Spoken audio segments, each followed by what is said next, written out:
So welcome to my talk, Beheading Drupal. I'm really excited to give this talk. I've given this a few other times before. This is a topic I really enjoy. I've been working on Drupal for the last 5 or 6 years. Been doing headless stuff for the last 2.5 years. There's a lot of really cool stuff happening in the JS world, and it's really great that we're able to just butt it up against what's happening with Drupal. So when you combine the two, you open up a lot of possibilities, with your sites and with your interfaces. And these are just some of my experiences. There are a lot of great other resources out there that cover similar topics.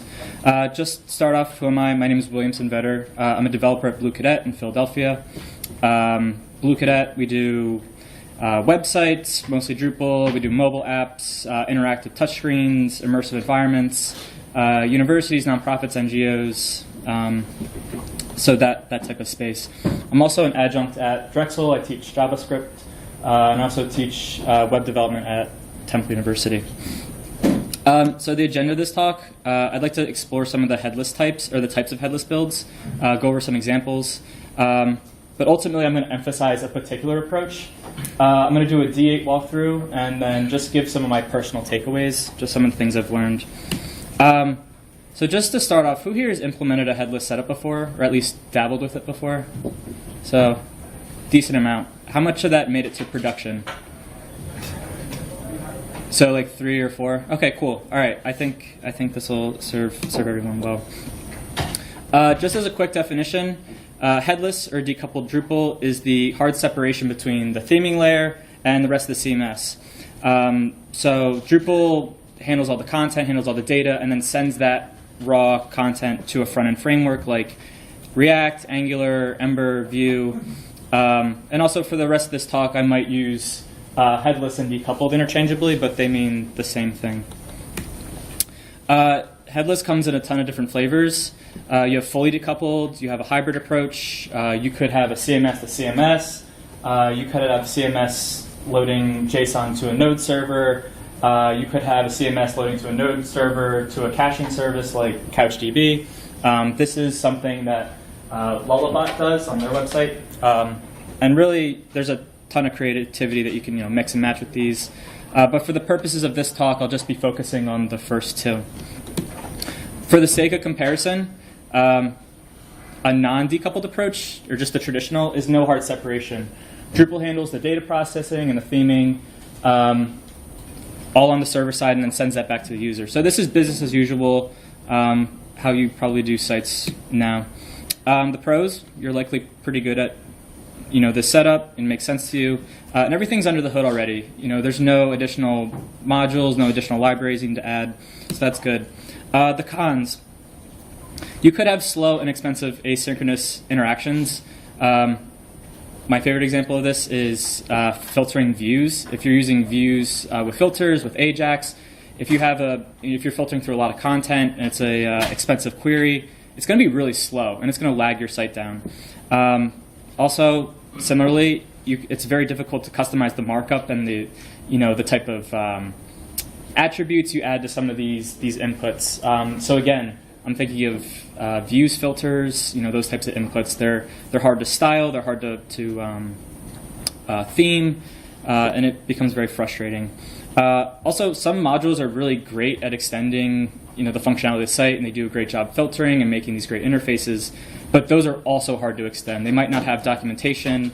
They also might not have the proper hooks to extend those things. Also, these modules tend to blur the data theming line, doing theming in different ways, inconsistent ways.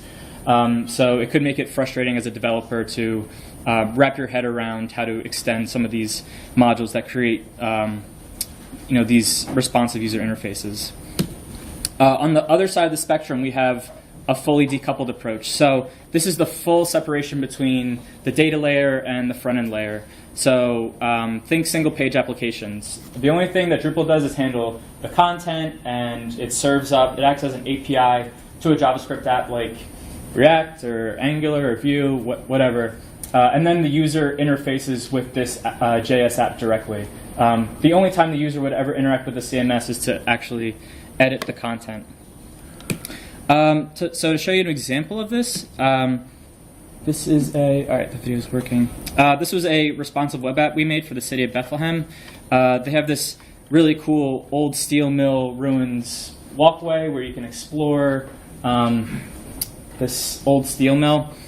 And so they wanted to have an interactive guided walkway tour. And so you can see that all this is custom, all the interface is custom, the sidebar. There aren't any default elements.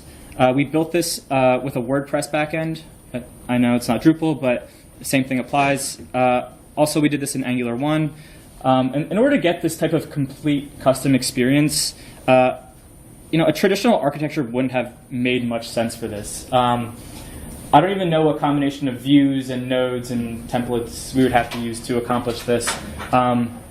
So this really made sense as a fully decoupled architecture to get this type of custom experience. So the pros of this, you have snappy interactions because everything is all your markup is being rendered on the client side. So you don't have to make requests to the server and say, hey, I pressed this input button and it has to interpret that and then add the network latency. All of it happens almost immediately on the client side. Also, you have fully customizable interfaces and markup. It all depends on what framework you use. Angular does it a little more, or at least Angular 1 did a little more template style, which beginners tend to favor a little bit more. There's some seats down here. I don't mind if you walk through. Also, it's easily swappable.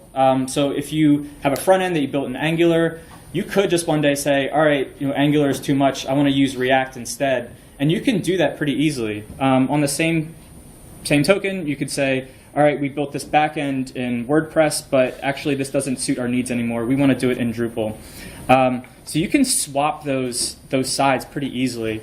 And this is something that we've dabbled with before, but that hard separation is really what makes it easy to replace the front end and the back end pretty seamlessly. I also have security as a pro, and I say this generally, but when you remove the inputs, the default logins to Drupal, and you really remove access to the database and interactions with the database, you tend to make this site a little more secure, but that all depends on how you actually implement that. You are in control of how secure your site is. But generally a headless site could be more secure than a traditional built site. There are plenty of downsides with this that a lot of these headless talks don't mention. You're missing out on some of Drupal's best features. So editing in place, contextual links, the menu system, routing, built-in login, the 404, 403, great accessibility features that come out of the box with Drupal. These are all things that you need to rebuild if you built a completely headless website. Also, you have some SEO and crawler drawbacks. Because you're doing a lot of client-side rendering, Google, Facebook, all these SEOs and crawlers, they don't really know how to crawl your content and interpret it. They're getting better, but in my experience, it's less than perfect. Also, it's another framework to learn, develop, and maintain. This could be a pro if you have someone on your team who knows React really well, and then you could kind of isolate the two sides out and say you work on the front end, I'll work on the back end. That tends to work pretty well with our agency, but I set it as a con just because it's a requirement and you might not have that. Complexity of hosting. If you want to do it right, you'd probably want to do some server-side rendering on a node server. And also, you're relying on JavaScript. Sometimes the web isn't perfect. Lots of mobile browsers still have trouble with JavaScript, or if you're on Amtrak Wi-Fi or something, and a packet drops, you don't really know what could happen, but because you're relying on JavaScript, if something goes wrong, your site is inaccessible to your user. Also, proxy browsers, Opera Mini. I know that it's not super relevant anymore, but it could be a use case depending on your client. Also, the initial bootstrap for these frameworks on mobile is pretty slow because JavaScript runs on a single thread and your phone might be pretty slow. The initial bootstrap might be a little sluggish. But the good news is it doesn't need to be all or nothing, and you can actually leverage the strengths of both. And this is what I call the hybrid approach. And so this is the idea is that some sections of the site have separation, a headless separation, while the rest of the sites don't. So think dashboards and calculators, just isolated miniature applications in your site that you can just pop in there if you want to have a really responsive custom interface, something that's quick and user-friendly. So the general breakdown of this, step by step, the user will request a page. The CMS will, the server will respond with some markup. And the important part here is that the HTTP response with that markup is the container for this application. So step 3 of bootstrapping the app, and then the app requesting from an API, and then getting from that. These steps 3 through 6 are all dependent on 2 occurring. But pretty much what happens is the user will bootstrap the app will get from the API, the CMS will return some data, and then the JavaScript app will parse that data, render the view, and then subsequent interactions like filtering, toggling view modes, that'll all happen over on this side. You won't actually have to, ideally, you won't have to make these expensive interactions to the server again. I'm going to show you a few examples, but this is a recent example of the new Princeton University undergraduate admissions page. I'll play this little video. Love this project. It was a great client, great project. But they had this contact us section where they received thousands of the same question every year. And so they wanted a place where all these questions were in one place. And they also wanted the ability to actually link to some of these questions, which it's kind of hard to see here, but there's this little link icon that will append a little snippet here. That's the some human readable component, and then the slug. But what this means is that if a student asks a question, or potential student asks a question, they can just send them this link directly, and it'll drop down and open it up for them. So this is a pretty basic example of a headless build. Also, worth mentioning, I turned JavaScript off right here, and I do have a no JavaScript fallback. It's not pretty, but all the content's there. It's crawlable. It's discoverable. But this is a pretty basic example, but I think it shows the upsides of the speediness, the interactiveness, and also the nice feature with appending the URL there. Imagine doing that in views. You'd have to have a lot of mess of jQuery there. But I'll show you an example that's a little more in depth. So BRIC is a Brooklyn organization that does a lot of arts and education programming and resources. And so they had all these great events, but we wanted to show them in a calendar. So this is a site that we built in Drupal 7, but this calendar application is built in React, and we're using Redux to store the state. And you'll see that all these interactions are really quick. They have these little pop-up boxes if you wanted to discover more about these events. Also, switching between these view modes, super trivial because you're doing all this on the client side. You're not actually having to say, oh, I want the grid view mode and the list view mode. Also, filtering. They have some filters based on location and stuff. At this point in time, there wasn't a lot of content, but we can toggle between months. And so we explored methods of doing this with Drupal and some jQuery options, but none of them really seemed robust and like a good user experience. We wanted this to be really quick, fun to use, and also pretty aesthetic. So that calendar page worked really well for us. And then if you clicked into one of these events, this is just a regular server-side rendered template. This is an event content type. There was nothing headless about this at all. So we just had that one calendar isolated for those interactions, but everything else is business as usual. One final example is I built a website for the Association for Public Art in Philadelphia. They want to be the authority for public art. So we have this dashboard for them where you can view all their content and you can search. So if you've ever been to Philadelphia, Alexander Calder is one of the local artists there. But they wanted to be able to view it based on like a map view, so you can see all these are pinned right here. You also can filter by the programming. The contrast is a little rough, but there's a lot of UI components here that filters really, really quickly on the front end. Built the back end in WordPress, and the front end was in Riot.js. But if I had to do this again, I'd probably do it in Drupal. But then I would just keep the same Riot.js app. So there's that the hot swapping of the back end again. So that was a great usage of the hybrid headless approach. Is just this semi-contained application, smack dab in the rest of the server-side content. So the pros of this is that you have the speedy interfaces with JavaScript when you need it, and you have robust Drupal when you don't. So the upsides of both when you need it and whenever you want to implement it. Also, a great thing about this is that you can implement in stages.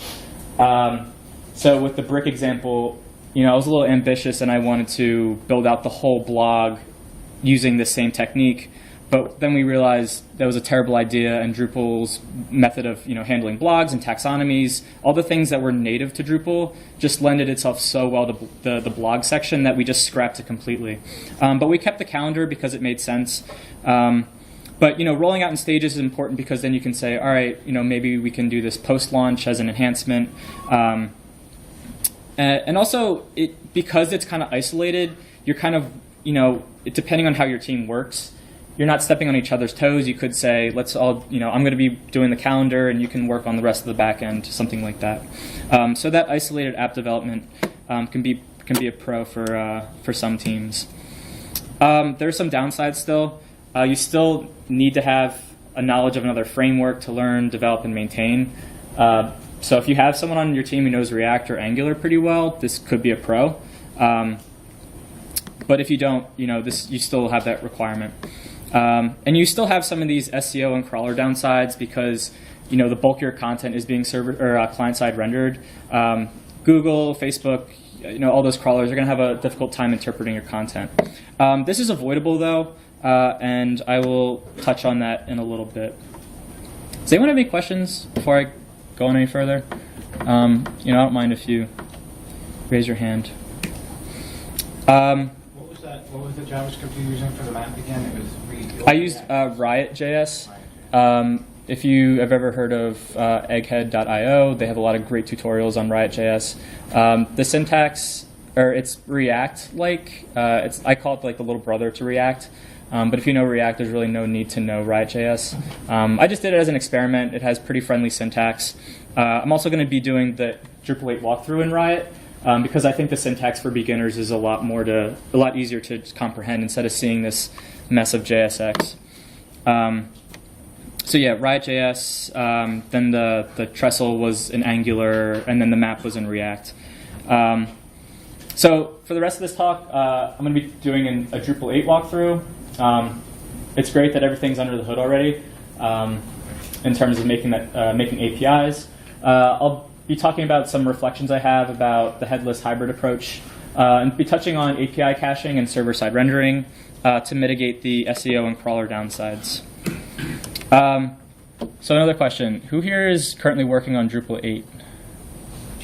Okay, great. The last time I asked that, just anecdotally, just the hands were so much fewer the last time I gave this talk, which is about 6 months ago. So it's pretty cool to see the rapid adoption. And of you, who are using D8 in production? Cool. All right. Nice. So just a general overview of the D8 walkthrough. We're going to be doing some pretty easy site building, enable an included module. We're going to create a view, which will end up being your API. Sounds complicated, but it's super simple. You're going to create a custom template, create an app, and then we're going to put that app into the custom template. So that's the general game plan. Again, we're going to be using Riot.js for this demo. It's React-like. So the first steps, just let you know what I did. I did a clean install. I duplicated Bartik to replicate a custom theme. I created a music player basic page and created a song content type with a artist field, embed code field, and a mood taxonomy. So I should probably mention that this is going to be like a small music player application. And just to review this paradigm or this architecture again, the user is going to request from the server, and Drupal is going to bundle up all that markup, process, interpret the request, send up all the markup back to the user, at which point our little mini app is going to bootstrap and then request from our view or our API that we have on Drupal, and then it'll get that back, and then it's going to interpret that data and render it for the user to interact. I say repeat steps 4 and 6, but if you keep all the data stored in memory on the user side, you're really only doing steps 3 and 6, and you're really cutting out this need to make requests to the server, and you're really eliminating a lot of network latency here. So the benefits, the performance benefits, happen because you're keeping this link between the JavaScript app and the user. All that client-side rendering, it's going to happen really quick without the network requests. So working backwards from the data model, we're going to be creating the API, which is this leg of the step right here, the CMS. Drupal will send the data via JSON or XML to your JavaScript application. And so we're going to enable the Rest Ful Web Services module. It's included, which is great. And then we're going to make a view. We made a view. This is really terrible to see. But really, it's just a view like any other view you've ever made before, except for the formatter. It's impossible to see, but it says serializer. This is something that Rest Ful Web Services module enables. So you really just set this setting, set the fields you want, and then you just set your endpoint. So this is /API/songs. So really, the only new parts here are this serializer formatter for your view. And then if you go to that endpoint, so much like if you have a view page, you have this path. If you go to that path, all of your content is served up via JSON, just raw content, and this is really great for your JavaScript app to interpret. So when you include the app into the template, this part of the process is really simple, but sometimes people tend to overcomplicate it. As you can see from this really intricate diagram, you have this node template, and then you have your music application adjacent to rendering your content. So really regular Drupal traditional architecture, you would just remove this part right here, and you would just have render content. But I made a custom template, and I just shimmied this music app here. And I did that with a twig include here. And then inside that music player twig, I make reference to these different tags, which are used by the Riot.js framework. But really, the most important part is just including it into your custom template and just saying, all right, let's include all this JavaScript and all this app stuff. A little more technical details. That's a little bit more visible. But this is the actual app include. This chunk here is actually loading the JSON, and it's making accessing that endpoint that we created. So I have this on my local host. And really, when it succeeds, it mounts the app using the data that we retrieve from it. And then what happens is that it fills out this application tag, and it clears out all this content and loads, and then uses these scripts up here to intelligently client-side render this content in here.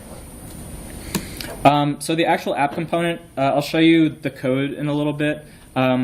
But the idea of it is that this is the step where it's really, maybe not 4 to 5, but it's like 5 to 6, where it'll retrieve content from the CMS, and then it'll parse it and display it to the user, and then all the subsequent.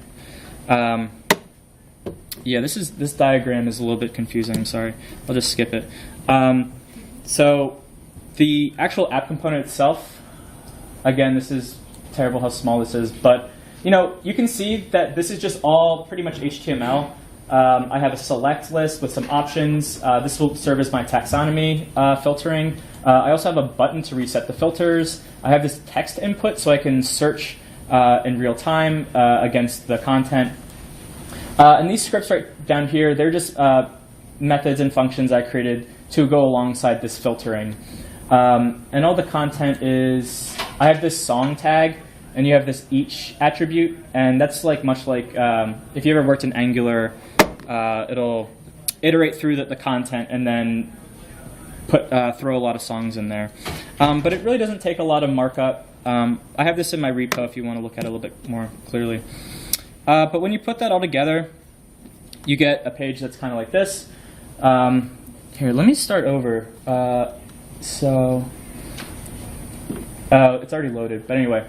So you get to the page, you have some content at the top. You also have these music, these songs. I'm searching by text, and that's happening on the client side really quickly. Resetting those filters. I also want to look via taxonomy term. It'll do that filtering really quickly. I also have this toggle player option where I can turn the turn the player on and off. And again, the snappiness of it is because all the content's being rendered client side. And just to prove to you, this is just a regular page. I'm going to edit this page and type test content. And when I save that, you'll see I have test content in here. But you can see the little lag it takes for the app to bootstrap, but it's pretty insignificant in most cases.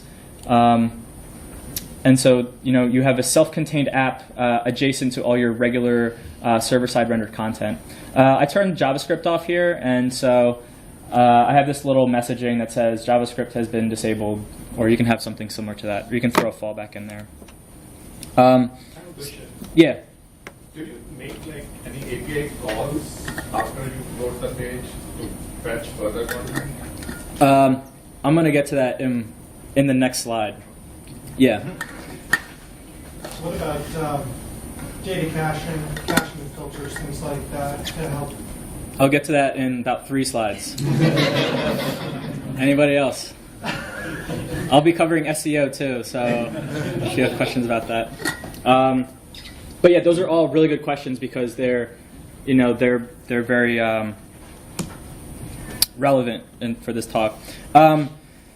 So after doing this for about, I think this is 4 or 5 projects, I've taken this approach. I have some takeaways. And just as a disclaimer, I'm not going to stand up here and tell you how to build your APIs or structure your data or structure your apps. These are just my experiences and what I've come to learn. But so just some reflections about building APIs. I tend to serve up all the data at once, and that's if possible. So to answer your question, I don't make a ton of subsequent API calls. I say if possible because for a lot of people this is just not going to work. Depending on your content. Luckily, or just based on the projects I've had, it's been a finite set of content that's been pretty set. Not a lot of changes throughout the day, so I can serve that all at once. I reduce the asynchronous requests also if possible because you're just introducing a lot of network latency and the things that you want to avoid anyway, or you're trying to avoid to begin with this approach. Especially when you have when you're using a mobile device, and you have to make a ton of asynchronous requests after the initial bootstrap. It's going to really slow your site down. So that's why I tend to recommend serving it all at once, even if it's just a big ball of content. And I'll show you. I have a pretty good benchmark to show why that isn't a terrible idea. My third point is that Drupal schema doesn't always lend itself to API creation. That Rest Ful Web Services module does a really great job along with views to create your APIs.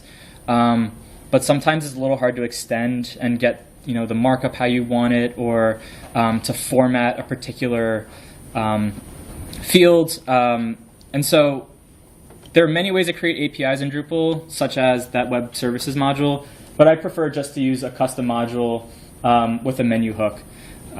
So that would just be querying the database, iterating through a bunch of nodes, and then for each node, just formatting that content exactly how I want, instead of having a layer of views and RESTful web services. It's a little more time consuming, but it gets me the flexibility I want, and it also removes a lot of the cruft that Drupal gives. Like Drupal will try to tell you all the information about when the content was updated, the author, all this content that you really don't care about at this level, and you just want to just get down to the basic necessities of the content. So I just hooked that up, custom module up to a menu hook for all my applications. API caching, to cover the other gentleman's question, is really important, especially when you want to scale this website or scale your applications. The good news is it doesn't have to be super complicated either. Drupal's built-in page caching already does a lot of work for you. It'll cache your API. And also, it's easy to extend and build redundant layers of caching with Drupal's built-in caching functions. Also, a fifth point that I should have here is that if you're working on Pantheon or Acquia, you already have Varnish installed likely. So that's even another layer of caching that'll make your API more performant. And I'll go over the benchmarks in a couple slides. But the general gist of the API caching implementation is that when you have an expensive query, like you're looping through your nodes, your content, you just set that cache. You just take that JSON and just save it in cache in the database. And that every time you update a piece of content, you insert a content, or you run a cron job, you can add hooks to that to clear and rebuild that cache. We found that in the calendar application, we weren't doing this, and the client was like, our changes aren't showing up for another 4 hours, and it really doesn't fly when these people, they want to see their content updated in real time on the front end. So that's why we have to clear and rebuild the cache every time we update a piece of content or insert a piece of content, just to satisfy those requests. This isn't perfect though. If you were to, on the Drupal GUI, just clear the cache, you're also going to clear this cache value. And you can certainly opt for more performance with changes to your stack, like if you want to throw a Node.js server in there. I mentioned Lullabot uses CouchDB server. That's a little bit beyond the scope of this talk, but if you want to offer more performance, options are available to you.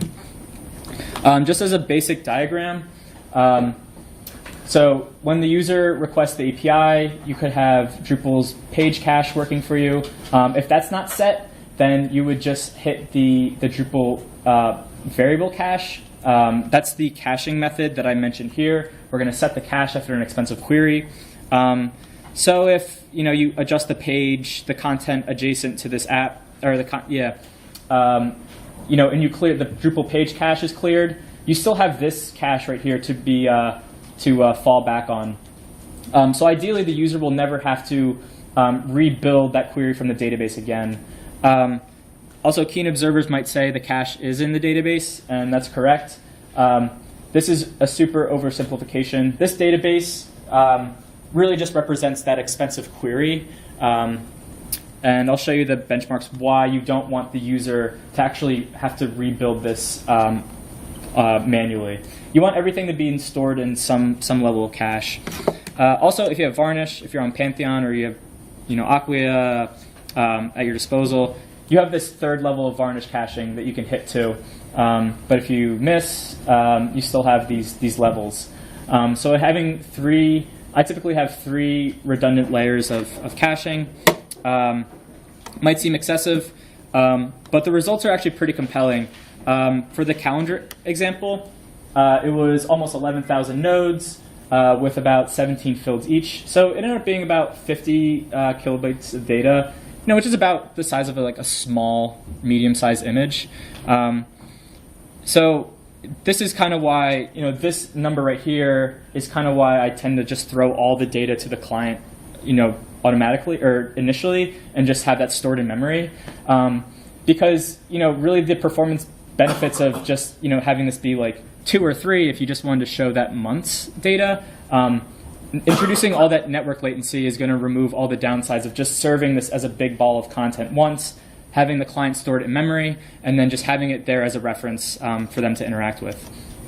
But to look at the table right here, for this example, if the client was actually rebuilding that query manually, so there's no caching, it took on average about 3.5 seconds with a pretty big range. So sometimes it took 5 or 6 seconds, sometimes a little bit quicker, but there's a lot of variability there. And then if we introduce the page caching and the variable caching, that dropped significantly down to about 400 milliseconds. And also became a lot more consistent. And then if we added that one more layer of varnish caching, we got that down to less than 200 milliseconds, and it was even more consistent. So with each layer of caching that we introduce, we make the API quicker, more consistent, and also it'll just mean that the user has a more pleasant experience overall. So I've been mentioning server-side rendering a lot, and that's PHP server-side rendering. But there's a lot of work being done for doing JavaScript server-side rendering. It's a pretty big deal. React, Angular, Riot, a lot of frameworks are supporting server-side rendering for JavaScript. This talk doesn't do it justice. There are a lot of very intelligent minds working on this. But the idea is that ideally you don't want to have to bootstrap your app, have the app request the API, have the CMS respond. Steps 3 through 6, it's a performance hindrance that we introduce with this technique. But if you did some server-side rendering to render that JavaScript on the server side, you could eliminate these steps and just have the app be ready when the user gets this response back. Have it be ready, have all the content at its disposal. And so if you really want to eke out that much more performance, you might want to do some server-side rendering. So you can do this in 2 different ways, I've learned. You can use a simple solution and just use a view. Or you can have a more robust solution like add a node server to your stack or something. I personally have never implemented the second option. When you're hosting PHP and you're running a node server, it's just a lot of cognitive overhead that I don't want to have to deal with. Also, just limited hosting resources. A lot of our clients don't want to have to pay for hosting for a node server end on top of paying for their Drupal hosting. And it's also based on your resources and times in your time allocated. So normally I just go with a view. I just do a lot of server-side rendering for these applications using a view, which is a nifty little trick. So with the example of the calendar application that I mentioned earlier, I made this view. You can't really see it, but this is just a view how you would make normally. I have an event content type, and I'm filtering based on the day. So you don't want to show events that happened in the past. You only want to show events that are in the future. And then I sort by date. But this is just a super basic view that just gets our content bundled up together. And so the way this looks and the way I embed this is that I have this calendar div with an ID of calendar. And then I include this line right here, the views embed view. This is a Drupal 7 technique. I haven't done this with Drupal 8 yet, but the idea would still probably apply here. You would print out the view here. And so what happens is that before the app bootstraps, you have this content in the DOM. And once that app bootstraps, it's going to wipe away all of this content and then do its client-side rendering. This no-script style tag, this is just a little implementation detail to prevent any sort of flickering. So I really don't want people to see this content flicker on first render. It was a pretty nasty flicker. But this is just, if you think about it, this is a fallback. If you have no JS or if JS failed, you still have this views content here to fall back on for the user to view.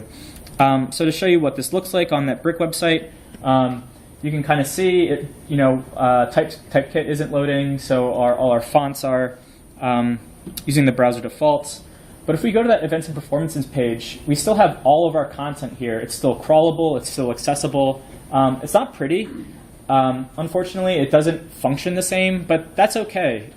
It was okay for us to say we're going to limit the functionality of this fallback, just so long as people can see the content, click through it, the links work.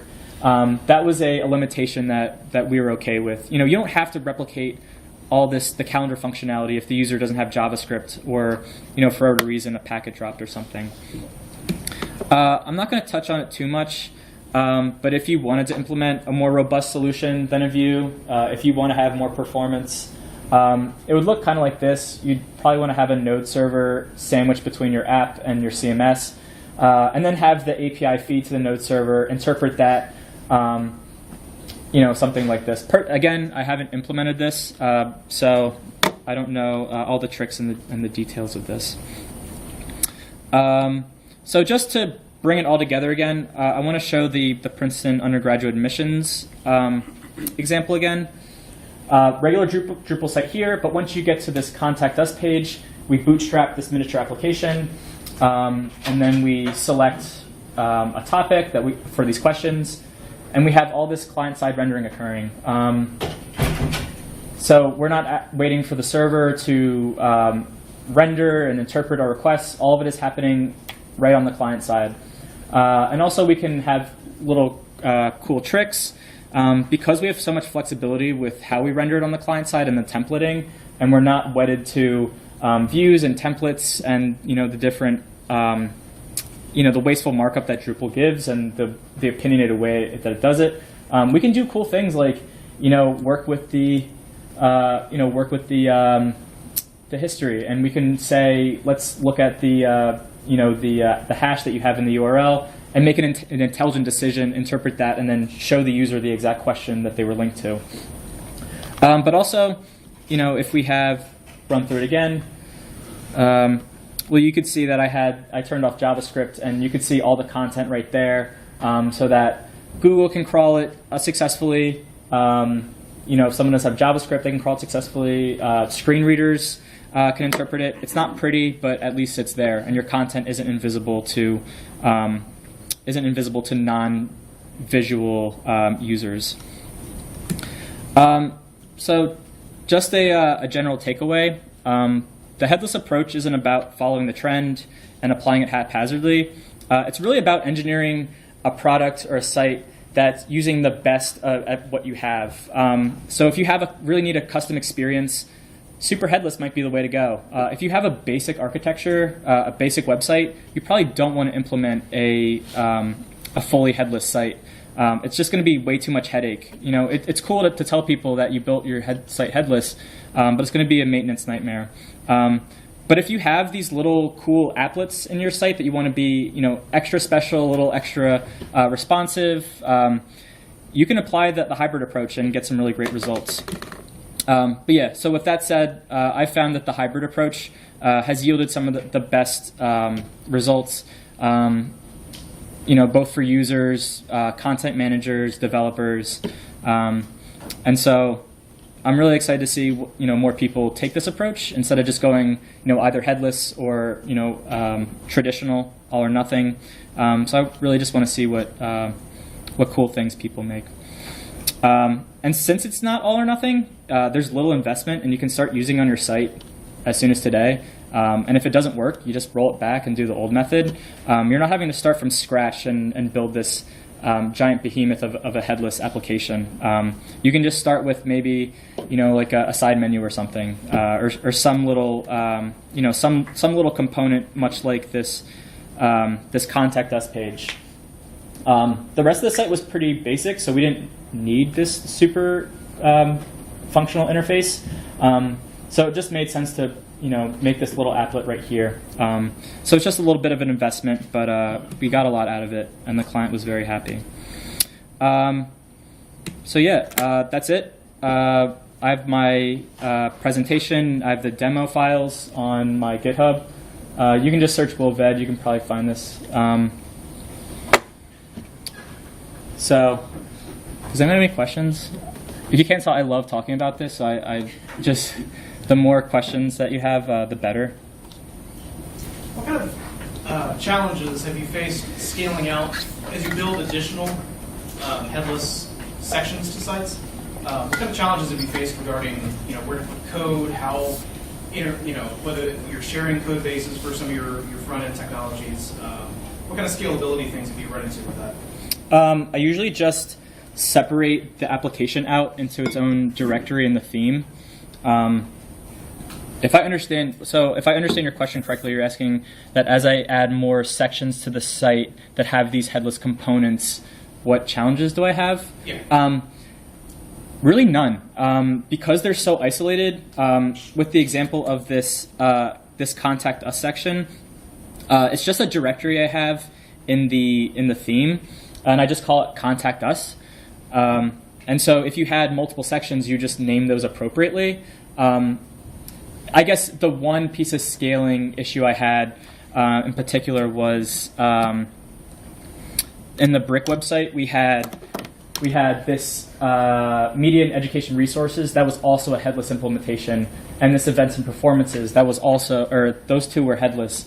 The problem becomes how do you identify when to insert those? And so in the template, I just have I just use a template hook, and I say, all right, if the node ID equals 57, that 57 node correlates to this nodes and performances. The one point where that breaks down is if the content author deletes that page or they make a new one. So what I've had to do is I've had to abstract out those connections.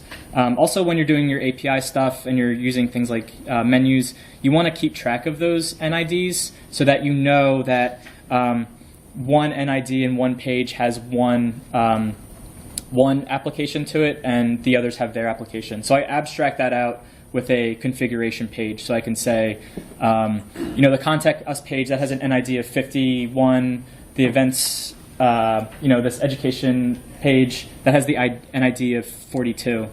So as you grow that, the possibility exists of people deleting the pages that these apps exist on, but it's not lost forever. You just have to keep track of where those pages are and intelligently assign the templates to those. And also that goes with the templating suggestions as well. You have to intelligently know when to insert those applications.